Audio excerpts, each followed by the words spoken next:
Hello and thank you for joining the midweek edition of Journalist Hangout. I'm Ayodele Zubakun.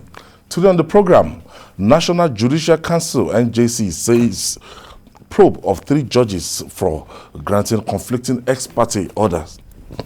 PDP governors meet to zone National Working Committee offices silent on presidential tickets. And later on the show, Adamawa orders closure of 30 boarding schools over insecurity. I'll be hanging out with Adewale Adeoye and Olabisi Deji Fodutile. So if you're ready, let the hangout start now.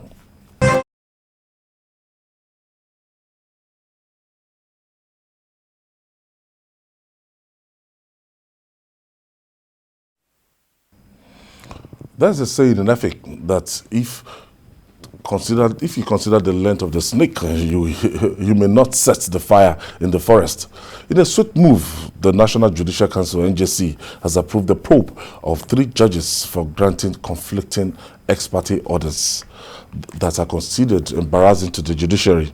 The Chief Justice of Nigeria, Justice Tanko Muhammad, gave the nod for the council to investigate 3 judges after a meeting with 7 chief judges on Monday. Wale, let's start with this. And yes, this ex parte orders, and we suspected that there's more to it, that something will happen, and within the jurisdiction of maybe FCT Abuja, or in a political party, somebody, let's say the People's Democratic Party as a case study, somebody will go from Abuja, go to River State, from River State, go to Kudu to obtain an ex parte. Just looking for the nearest pliable, judge, and this has backfired. Well, I think granting of ex parte motion, most of the time contradictory. It's not a new development in Nigeria. In recent times, we have seen such thing happens, even prelude to the June 12th election, when there were conflicting judgments. But in the past years, it has become almost like a trend. You remember in 2011, when the new CJ was to be screened by the Senate, that question was also posed to him, Honorable Justice Mustafa. Now we have a situation where it's almost on a monthly basis that, one judge will give another. The same matter, you hear another judge giving contradictory verdict. And I think it's not a good development at all, because the judiciary is supposed to be the strongest pillar of democracy. Of all the government institutions, the judiciary is supposed to be the best friend of the people, the protector of the people against the excesses of government, and also against the bullying tactics of the strong against the weak. So if the judiciary is not doing its job, and it's as if justice is now for sale, it's going to affect the prospect of stability and the process of democratic building in the country. So I think it was a good thing that the CJ rose up to the occasion by inviting 7 CJs from, I think, Kebbi, Jigawa, Cross River, Rivers, Anambra, and Imo, and then from the FCC. And for what we have read, they started having a meeting from 11 a.m. and it did not end until 5:30 p.m. in the evening. So that means that they actually had a thorough, a very meaningful discussion. And we understand that the 3 judges were quizzed by the CJ. And he gave warning to them, if you read the report of the NJC, the statement by them. And we just hope that, this will serve... judges or the chief judge of the state? Yeah, the chief judge, he gave warning to them. Okay. That, because they are the one that assigned cases. They were accused of assigning cases to new judicial officers because of vacation. When some judges are on vacation, the new ones without experience, they just award, they just assign cases to them. And also that judges should not be taking up cases when it's already been heard by courts of, of equal jurisdiction. When you are aware that this case is already in court, there's no point for you to take the same matter. And the lawyers, they will argue that, people will argue that a judge is only bounded by the facts in front of him.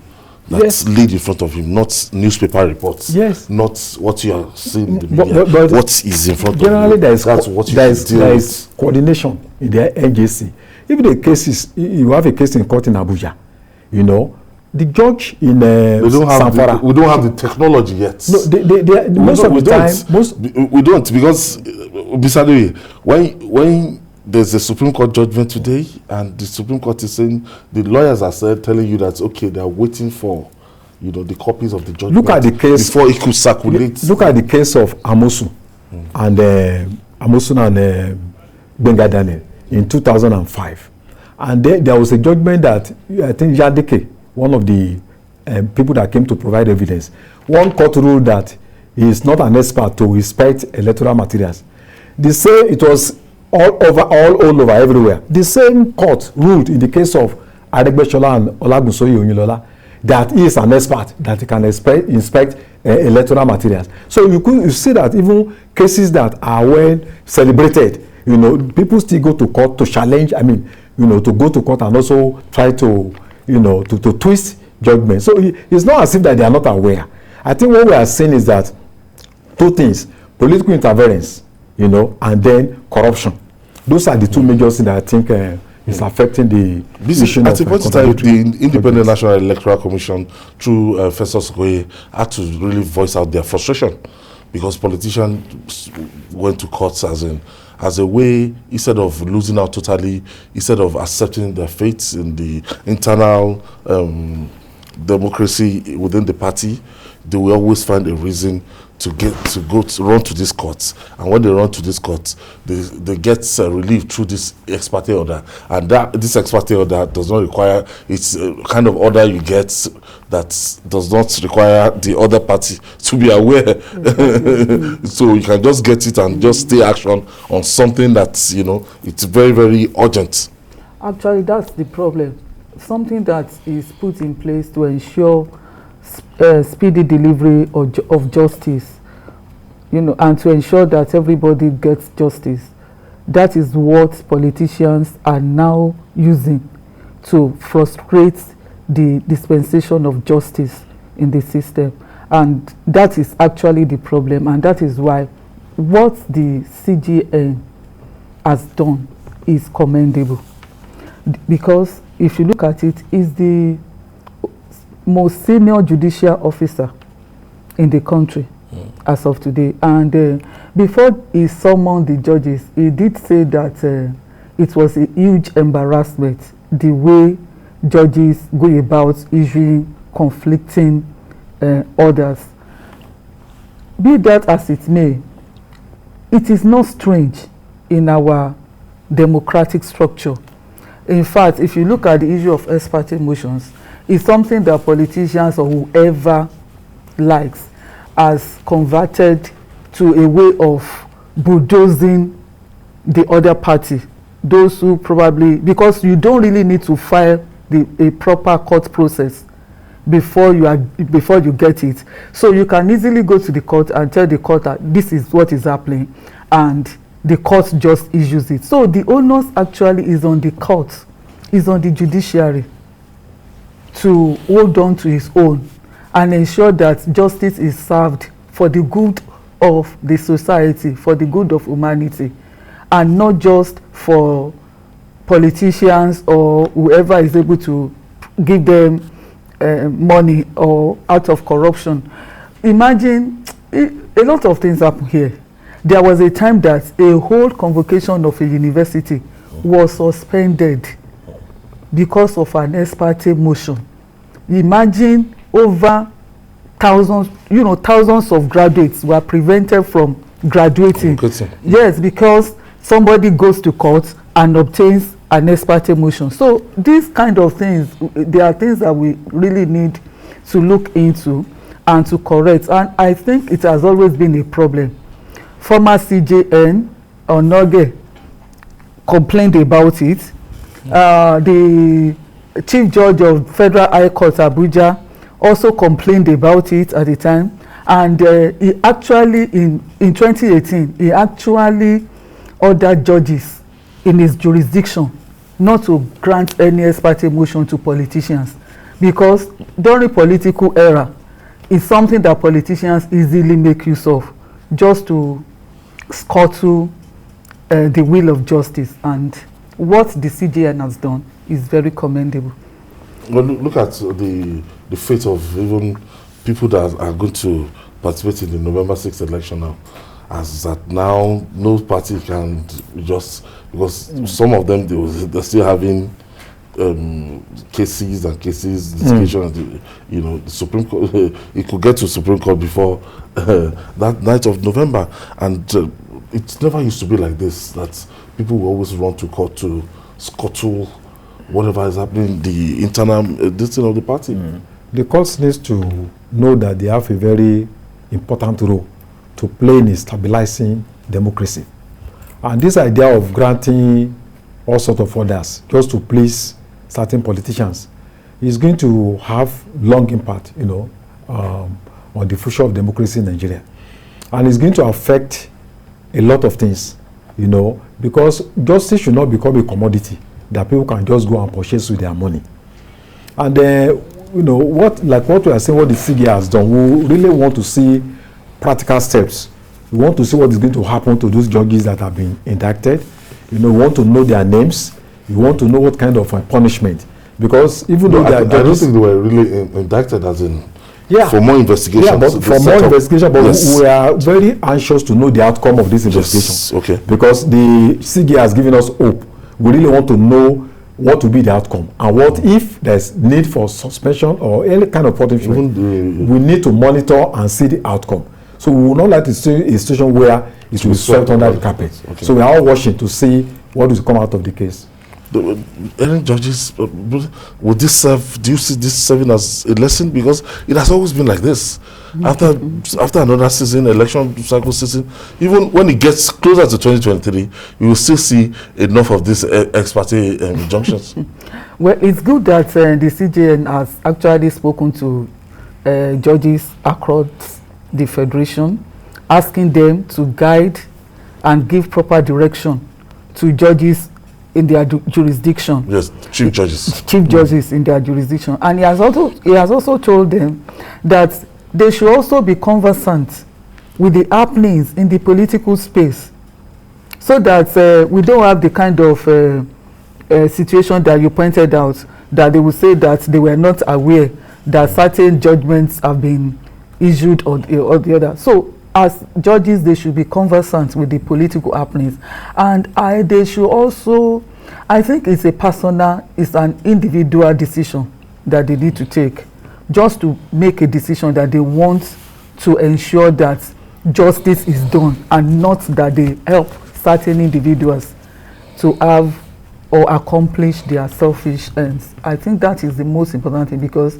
except that is done, I don't see an end to all of these things. Okay, I have our first caller. Isiwole is calling us from Edo State. Thank you for joining us. Hello, good evening. Good evening, Isiwole from Edo State. Yeah, yes, I want to contribute to your program. Yes, go ahead, please. Yeah, it's unfortunate that the grant of ex parte applications in Nigeria is becoming ridiculous on the part of lawyers and corrupt judges. Ordinarily, the grant of ex parte motion is to ensure that you preserve the, to ensure that you immediately ensure that something that is about to be destroyed is preserved. Now, the court in Rivers State may have given whatever judgment they needed to give or ruling or granted their ex parte application. But I think what was there was that ordinarily, ex parte application, the grant of ex parte application has a lifespan of 14 days. Because you must apply the motion on notice and also along with the ex parte application. Yes, that's duration. The judge will now ask you to come back after 14 days to come and show cause why that ex parte application that has been granted may not be vacated. So you now discover that lawyers and the corrupt bench, what they now do is that they try to circumvent the course of justice that are running to courts that are outside the jurisdiction to vacate an order that has been given by a court which has concurrent jurisdiction. Ordinarily, what they ought to have done in the case of Rivers, for instance, was for them to go back to that same court after 14 days. So say this order that you have given, it was perverse. I want you to look at it very well. And any reasonable judge will look at it and say, yes, let us vacate it. That is how it is done. Thank you for your contribution. Thank you for your contribution. And when you look at these political parties, you see that we don't have enough discipline. As in, it's not the way I used to read about the Europeans of this world, the MPNs of this world, where your party, you can rely on your party to do justice. At any point in time, you have conflicts and everything, and the court should be the last place you can go to. Not that you can't go to the court, but you'd have exhausted all internal crisis mechanism within the political party. The Nigerian political parties, the modern political parties in Nigeria, their mission is not the same with the other parties we have in those days, in terms of ideology, in terms of internal structure, and in terms of its form and content.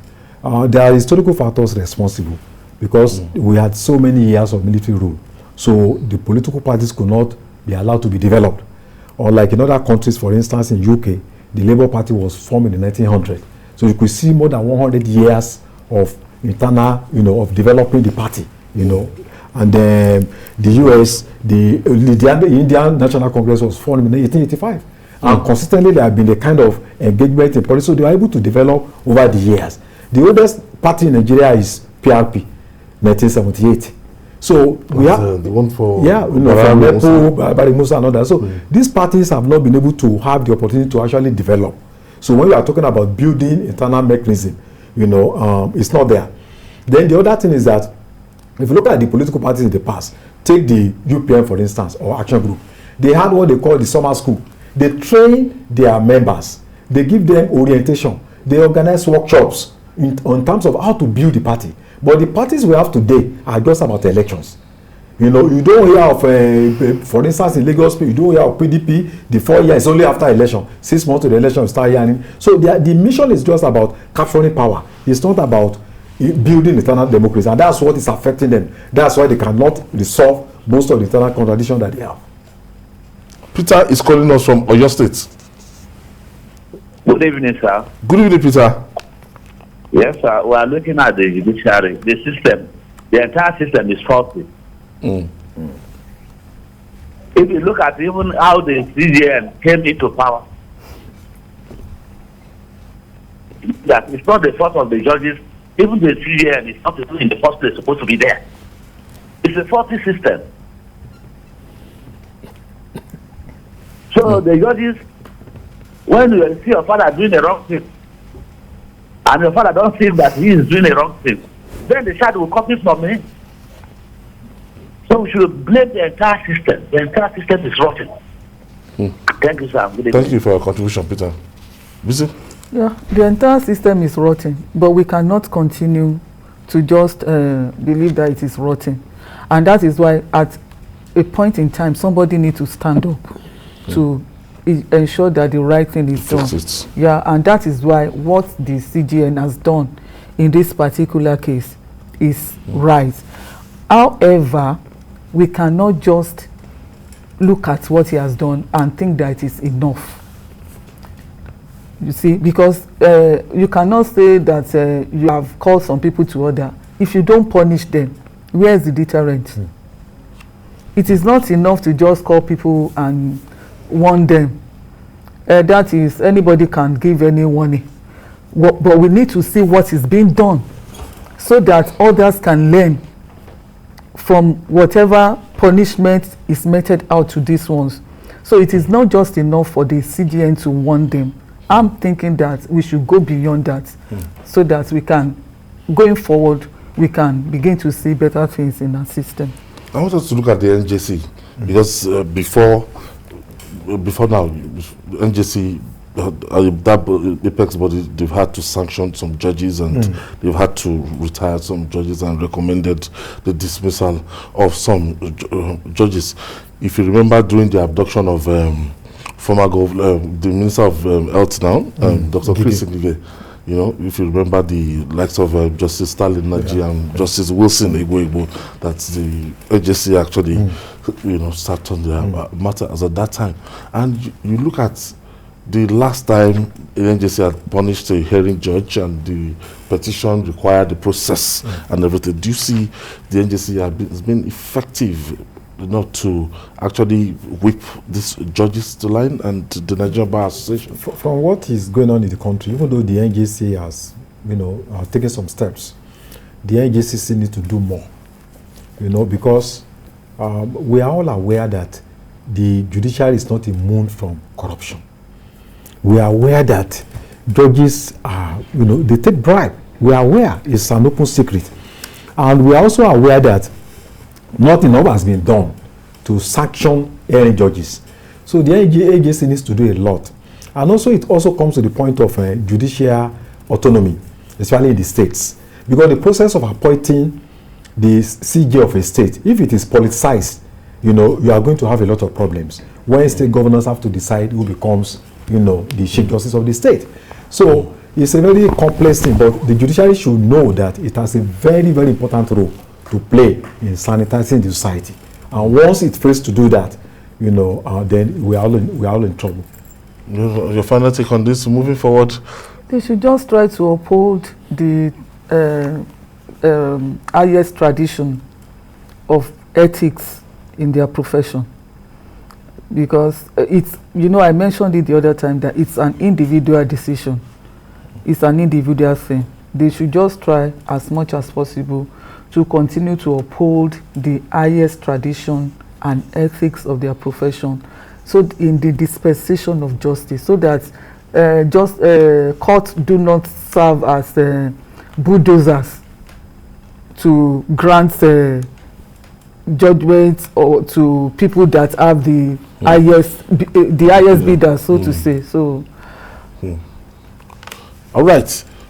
We'll take this break. When we come back, we'll talk more. So, journalists and guys, we'll be right back to talk about the People's Democratic Party after this time out. Please stay with us. Come back. I still have with me Adewale Adeoye and Olabisi Deji for today. And amidst internal wrangling rocking the People's Democratic Party, PDP, a glimpse of unity is in the offing. Governors elected under the platform of the PDP are scheduled to meet today in Abuja to negotiate zoning offices of National Working Committee, NWC, of the party among the states in the 6 geopolitical zones. But the National Executive Council, NEC, and the Board of Trustees, BOT, are silent on zoning of the presidential ticket of the party, choosing to keep an open choice. Wale, we know the way this works. As you know, people that have been covering politics for some time, you know that this is also very crucial to that ultimate decision where the presidential candidate is going to come from. Where we see if they choose now, where they are going to have, let's say, their national chairman, that will give us a kind of insight into what is in their minds about the presidential election. Most times, but you know, with these politicians, you can't say anything is cast on concrete. You see, the PDP is the oldest party in terms of, you know, active party in the country since 1999. Yes. And it had the brightest chance. It was the biggest party. At the time, it was parading itself as the biggest in Africa. And I think one of its leaders even said they were going to rule Nigeria for 60 years. But unfortunately, the party every day is becoming weak and weaker. And very soon it may become the weakest if care is not taken. And I'm worried for the party because there is no sign that the party can bounce back, even though there are critical elections coming up. The Adamawa election is there, Ekiti election is there. Take the 2 states, Osun is there. In Anambra, the PDP is factionalized. In the Ekiti state, almost about 4 factions. At the national level, it is the same problem. So having the meeting tomorrow, well, it's a good step. At least the governors will be having a meeting in preparation for, you know, the coming election, and then they said they want to rotate, they want to share offices. You know, the national I've been quite committee. I hope they will realize that they need to do a lot to bring the party, to cement the party together, if they want to give hope to their members. Because like people have taken extreme positions in the two, within the party. You see the Atiku group on the extreme side, the Wike group on the other extreme, and it seems they are not trying to create a meeting point. Wike is insisting that Secondus cannot contest any position again. Of course, the only person can go for is national chairman. And the other group are saying that, look, members of National Working Committee, none of them can contest election again. And it's coming at a very critical, because we are just very few months to the presidential election, apart from this election. So I'm really sorry for the party, because you could see what has happened to the party, that the APC has poached, many state governors. I think PDP has just about 13 governors now. So if they are not able to resolve the challenges that they have, and very quickly, the internal explosion in the party, may just be the last straw that we, finally destroy the fortunes of the party. Bisi, what do you make of this zoning, the arrangement of looking at the geopolitical zone that we to negotiate who gets what? Would that necessarily affect the choice of the presidential candidates, where the presidential candidate will come from? Definitely. Definitely, and that is where we are even they are having crisis in that area right now. For example, why is Wike insisting that Secondus should not come back as national chairman of the party? We need to ask ourselves. It's because Secondus comes from the same zone as Wike, and Wike, I want to believe, is probably also nursing a presidential ambition, which he thinks that if Secondus should take the position of the national chairman of the party, may affect his own chance of, being nominated as the presidential candidate. And I also know that the Bala Mohammed, Bauchi State Governor, is also nursing a presidential ambition, and he also does not want the current people from his own zone in the party now, in the committee, in the NWC, to remain, because remaining there will also affect his own chance of being nominated as a presidential candidate. You see, all of them are different ambitions, and they are just allowing their selfish ambitions to ruin the party. And sometimes I just wonder why our politicians behave the way they do.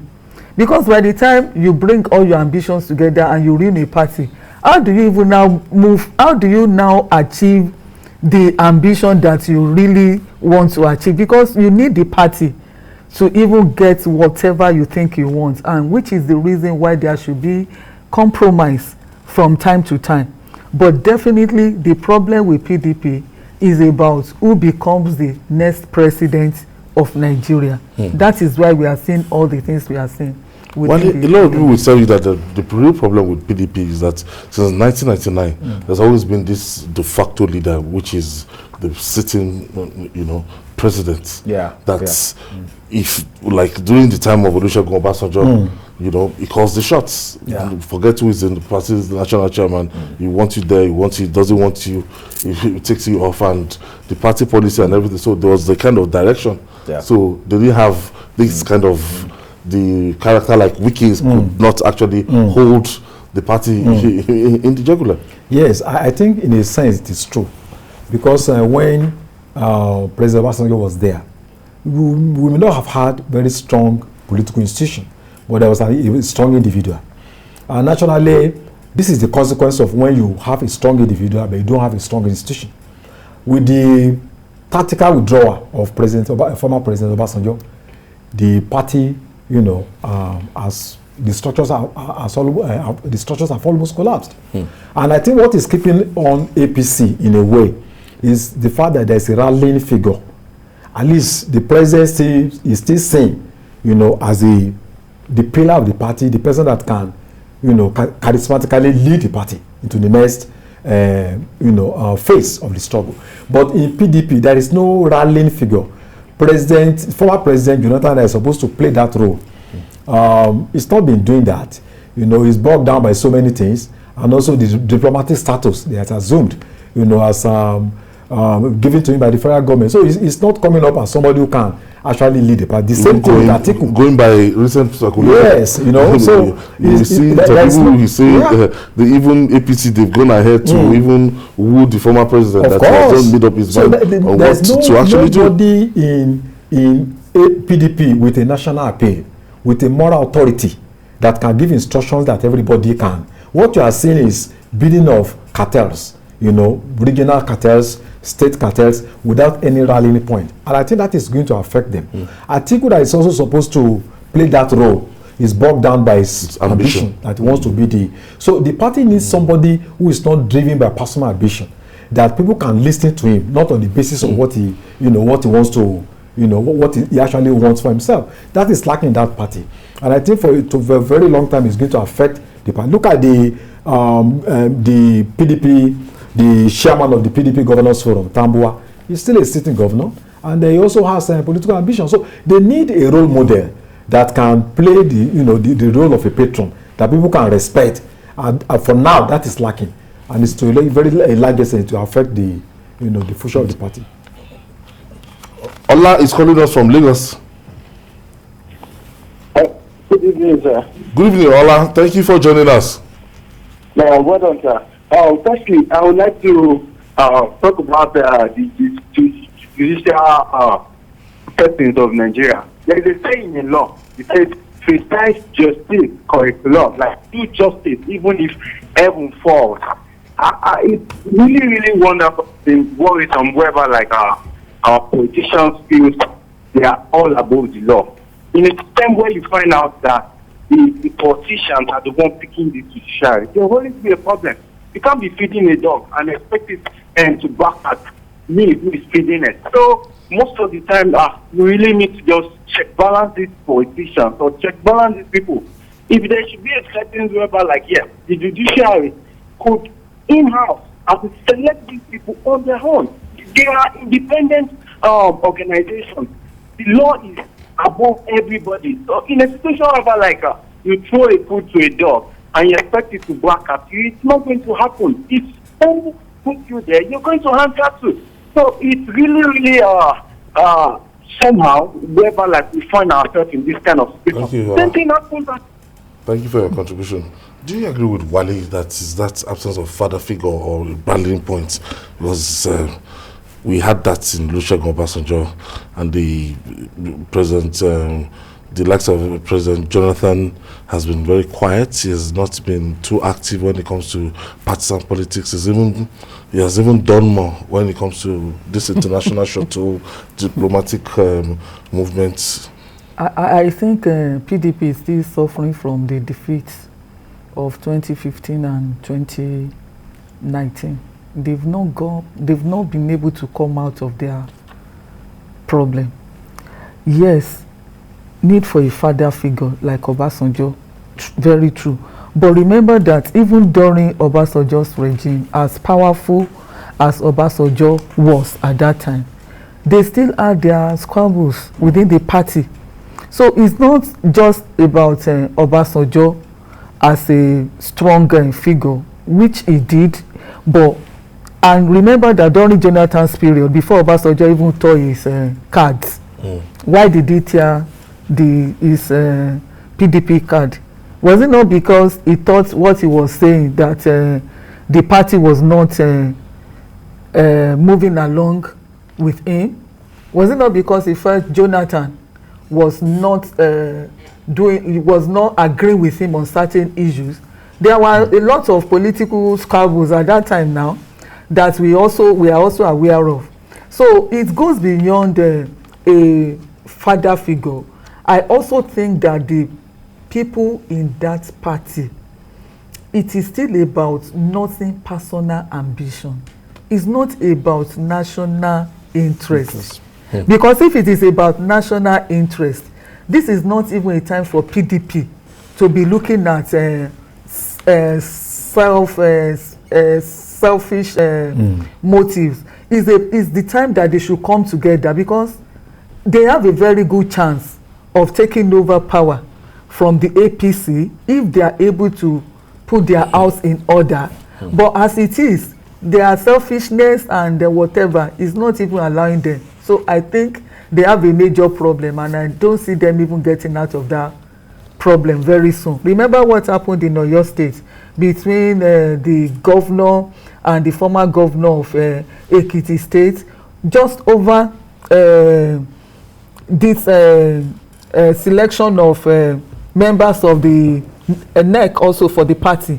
That was how the thing lingered for so long, until almost all the people in the party got involved before. And what is it? It's just because of election of Ekiti, who becomes the next governor of Ekiti State. At that time, we were hearing the former governor Fayose saying that what's the name of Oyo State governor? Is my boy. Seyi Makinde is my boy. He cannot dictate to me. And you know, all sorts of things that you hear from them. Okay, let's take Charles from Ibadan. Good evening, Charles. Yeah, good evening, Ayo. Good evening, Madam Bisi. Good evening, What are the issue with PDP, Mr. Wale, PDP is not here as an opposition. They are not here as a party that wants to take over power. You can see what happened before when they were in power and what the APs they were able to do. For instance, in Lagos State, they are not like PDP in Lagos State. Yeah. It's only when during election, somebody will just jump out, I want to contest. Let me give you another example. Locally, in the Shomolu area of Lagos State, the party secretariat of PDP has been taken over by APC. How do you see that? And in PDP, it's only self-interest that matters. Everybody wants to be president. Everybody wants to be national chairman. And the way the things are going on, like we were talking about the former president, President Goodluck Jonathan, I believe we should also do more at home and settle other political problems across Africa. You can't be pursuing right when your house is on fire. You should come home and give leadership. Thank you. All right. Now Nigerians, they are left with not many options. Yeah. Yes, INEC deregistered some political parties. Yes, we have 17 political parties left. And when you look at PDP, you look at APC, some people will tell you that it's just the difference between 6 and half a dozen.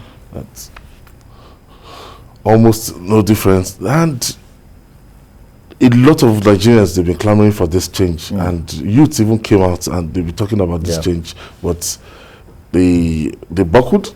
And 2 years to the next election, less than 2 years to the next election, we still don't have this alternative. From these small ones, if it's Social Democratic Party, youth people, YPP, National Conscience Party, still there. Shores Labour Party, African, Zenith Labour Party, Labour Party, so many of them. You see, the political parties, the APC and PDP, they have not created the impression that they are fundamentally different. If you take the Democratic Party in the US, you are talking of gun control. You are talking of multilateral foreign relations. You are talking of the stand of this party on abortion, on labor, which has been able to stand the test of time. From the Republican Party, you are talking about, they support unilateral foreign relations. They support, they have issues on religion. They have positions on arms control.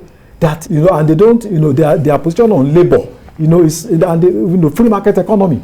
So, but unfortunately, in our case, you can't say this is what makes PDP to be fundamentally different. Not that they are not different, but substantially and fundamentally different from each other. And unfortunately, the political parties that are coming up too, they have not been able to create an alternative platform for Nigerians. Even when they engage, the contradictions of the system, it doesn't go beyond mere rhetoric. They issue statements, for newspapers. Some of them don't have offices. They don't go from one door to the other to mobilize the people. They don't have registered members. During local government elections, they are not there. They only call press conferences. They don't engage the people, the market women, the farmers, the artisans.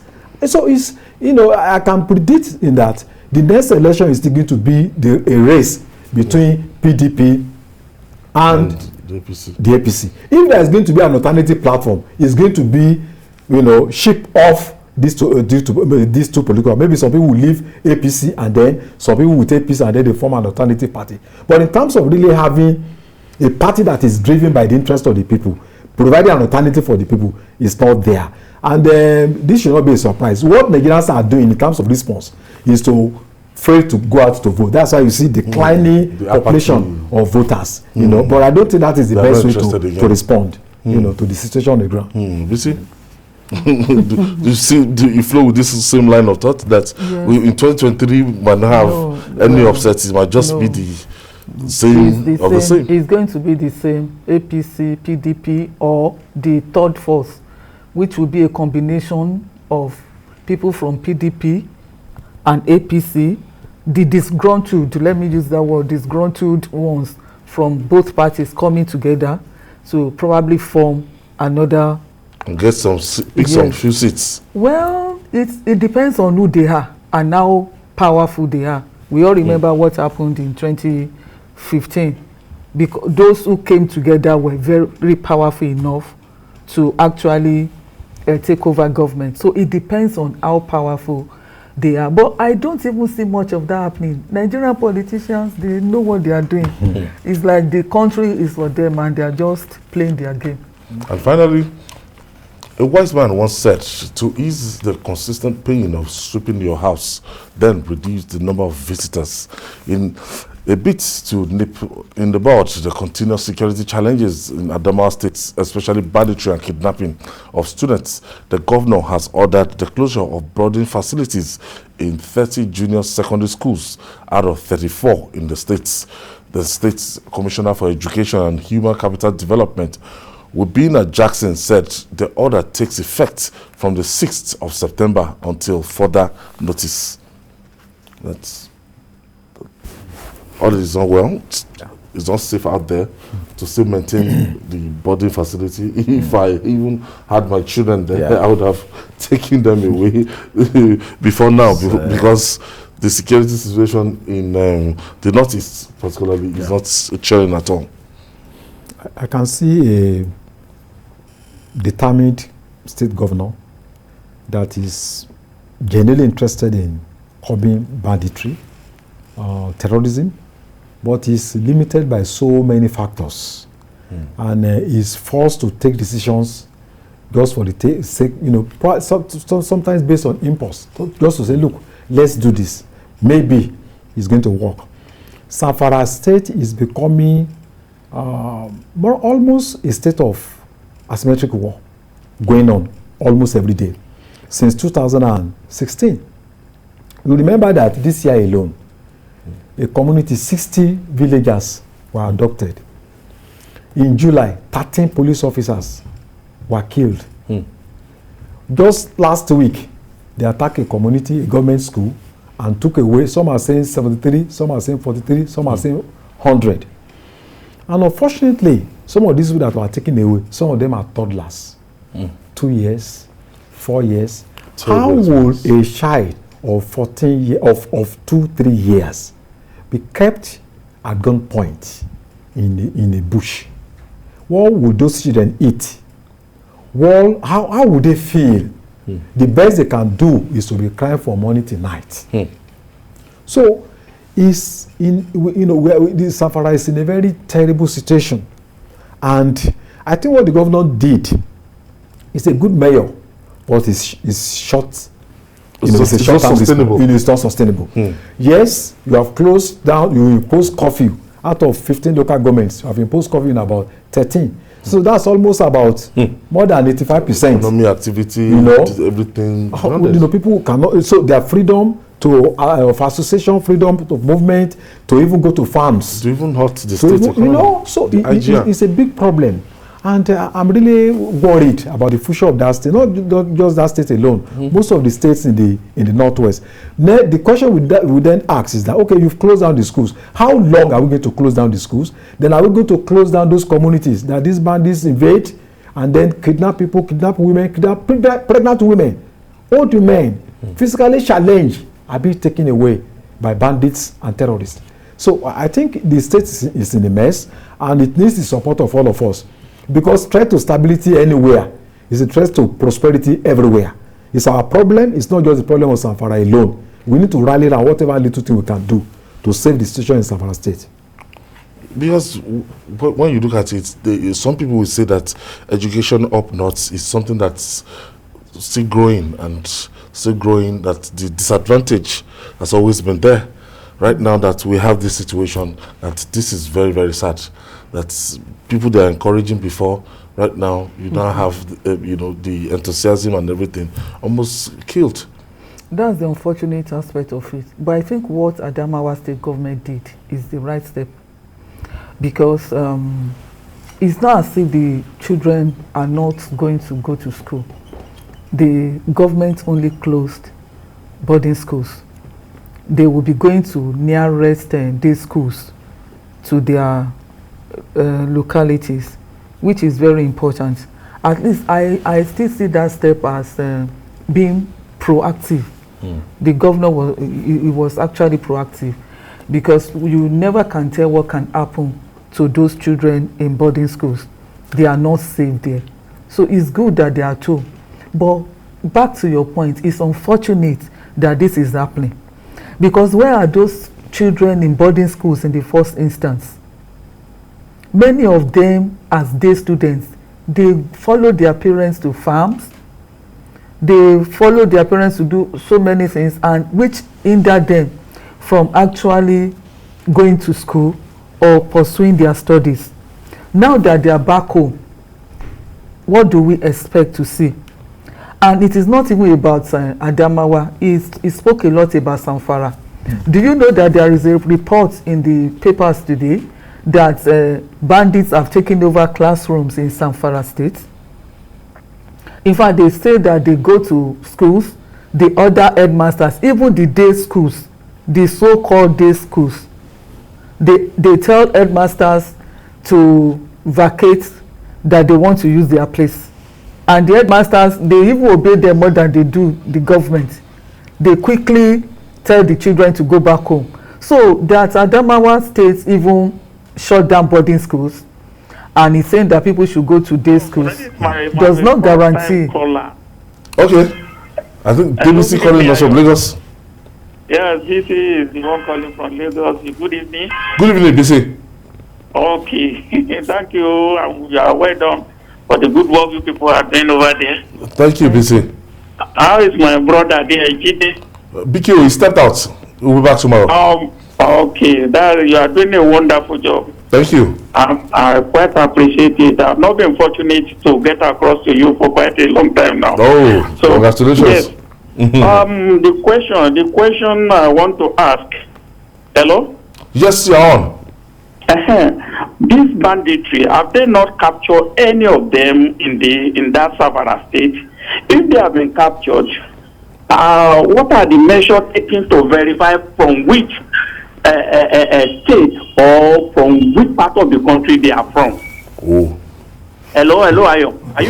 Can you hear me? Yes. We need to know, where are these people from? Are they citizens of Nigeria or they are foreigners? Is it that they have not captured any one of the banditry for quite a long time? Hello, are you hearing me? Yes, I can hear you. You people should do work on that. I'm just looking for the most diplomatic answer I can give to you. Captured, whether they surrendered or they were captured. Yes, they've had to capture some. We need to know which part of the country. I don't want us to place that emphasis on which part of the country. And the bottom line, a bandit is a bandit. It doesn't matter where that bandit is coming from. A terrorist is a terrorist. A bandit is a bandit. I don't want us to be so interested where the person is from. No, that's not the bottom line now. The bottom line is that Super Tucanos should get into action and wipe those guys, dislodge them from wherever they are, and so that our children can get back to school. Yeah, because it's very important. It's really very important. As you rightly noted, the North is regarded as educationally disadvantaged region. And over 10 million out of school children in Nigeria, majority of them are from the northern part of the country, which means that using banditry to disturb them from having access to education is complicating a lot of issues for these children. And they have a right. These children have a right to go to school, for crying out loud.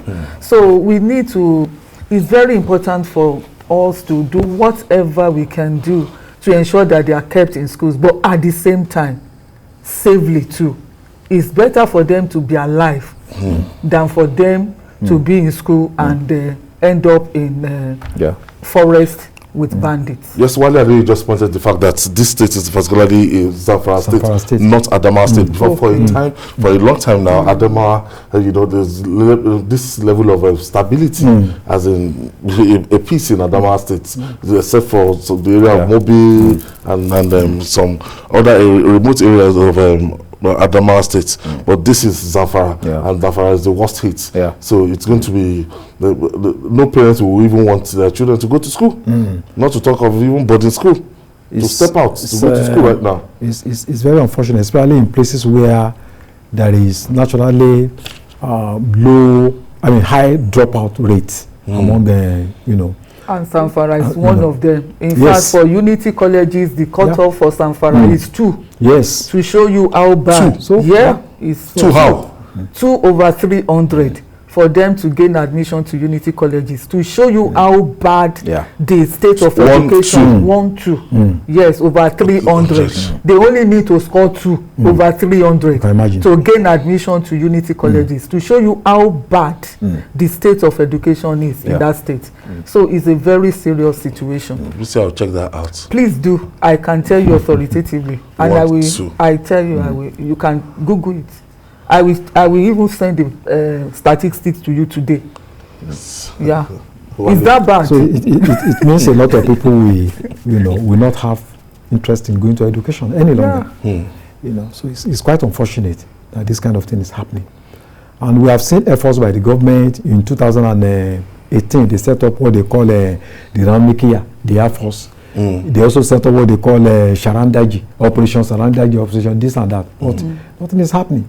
Zamfara is big, 9,000 square kilometers, almost 33 times the size of Lagos. If the governor is saying that there are over 30,000 bandits, that's helped the state to ransom. They don't have an organized structure. You don't even know who to negotiate with. So you have different rogue cells everywhere. So when you negotiate with this one other will come up again. So it's a big problem, but then it shouldn't be a problem we cannot solve if we are actually determined to do so. Wale Adeyi, thank you for your contribution. Olabisi Dejisifodutile, thank you for your contribution to today, and that's our offering today on Journalist Hangout. Join us tomorrow for another episode of the program. You can watch the repeat broadcast tonight at 11, and don't forget to join us on Journalist Hangout on Sunday. That's between 1:30 p.m. to 3:30 p.m. We're on YouTube, youtube.com/TVC News Nigeria. I'm Ayodele Uzbakun. See you tomorrow, and God bless Nigeria.